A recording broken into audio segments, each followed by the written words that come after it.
अकबर के महल में कई कीमती सजावट की वस्तुएं थीं, लेकिन एक गुलदस्ते से अकबर को खास लगाव था। इस गुलदस्ते को अकबर हमेशा अपनी पलंग के पास रखवाते थे। एक दिन अचानक महाराज अकबर का कमरा साफ करते हुए उनके सेवक से वो गुलदस्ता टूट गया। सेवक ने घबराकर उस गुलदस्ते को जोड़ने की बहुत कोशिश की, लेकिन नाकाम रहा। हार कर उसने टूटा गुलदस्ता कूड़ेदान में फेंक दिया और दुआ करने लगा कि राजा को इस बारे में कुछ पता न चले। कुछ देर बाद महाराज अकबर जब महल लौटे तो उन्होंने देखा कि उनका प्रिय गुलदस्ता अपनी जगह पर नहीं है। राजा ने सेवक से उस गुलदस्ते के बारे में पूछा तो सेवक डर के मारे कांपने लगा। सेवक को जल्दी में कोई अच्छा बहाना नहीं सूझा, तो उसने कहा कि महाराज, उस गुलदस्ते को मैं अपने घर ले गया हूँ ताकि अच्छे से साफ कर सकूं। ये सुनते ही अकबर बोले, मुझे तुरंत वो गुलदस्ता लाकर दो। अब सेवक के पास बचने का कोई रास्ता नहीं था। सेवक ने महाराज अकबर को सच बता दिया कि वो गुलदस्ता टूट चुका है। ये सुनकर राजा आग बबूला हो गए। क्रोध में राजा ने उस सेवक को फांसी की सजा सुना दी। राजा ने कहा, झूठ मैं बर्दाश्त नहीं करता हूँ। जब गुलदस्ता टूट ही गया था तो झूठ बोलने की क्या जरूरत थी। अगले दिन इस घटना के बारे में जब सभा में जिक्र हुआ तो बीरबल ने इस बात का विरोध किया। बीरबल बोले कि झूठ हर व्यक्ति कभी न भी बोलता ही है। किसी के झूठ बोलने से अगर कुछ बुरा या गलत नहीं होता तो झूठ बोलना गलत नहीं है। बीरबल के मुंह से ऐसे शब्द सुनकर अकबर उसी समय बीरबल पर भड़क गए। उन्होंने सभा में लोगों से पूछा कि कोई ऐसा है यहाँ जिसने झूठ बोला हो। सबने राजा को कहा कि नहीं, वो झूठ नहीं बोलते। यह बात सुनते ही राजा ने बीरबल को राज्य से निकाल दिया।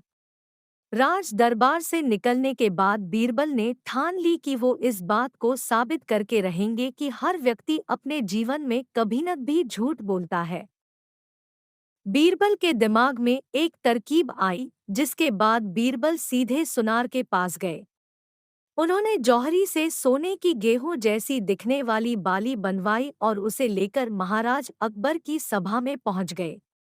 अकबर ने जैसे ही बीरबल को सभा में देखा तो पूछा कि अब तुम यहाँ क्यों आए हो। बीरबल बोले, जहांपना, आज ऐसा चमत्कार होगा जो किसी ने कभी नहीं देखा होगा।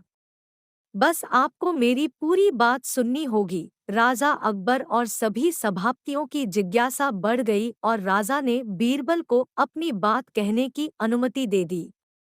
बीरबल बोले, आज मुझे रास्ते में एक सिद्ध पुरुष के दर्शन हुए।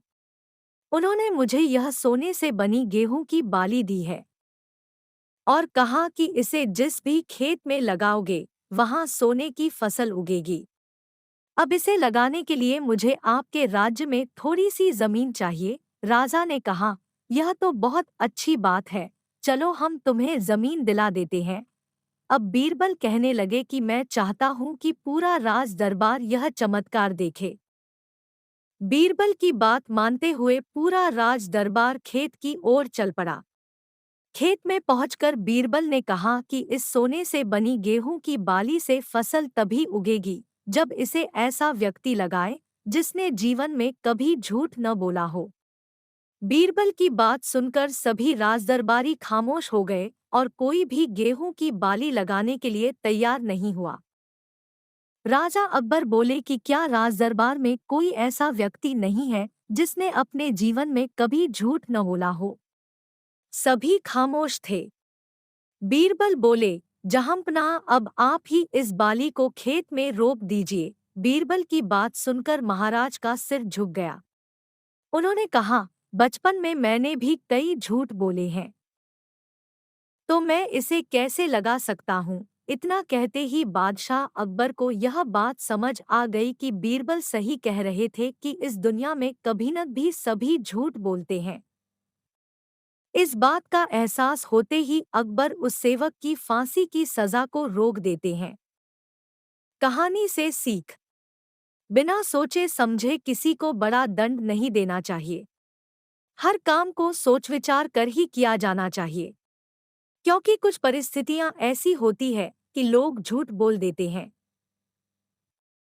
दोस्तों, अगर आपका यह वीडियो अच्छा लगा हो तो लाइक एंड सब्सक्राइब जरूर कीजिएगा।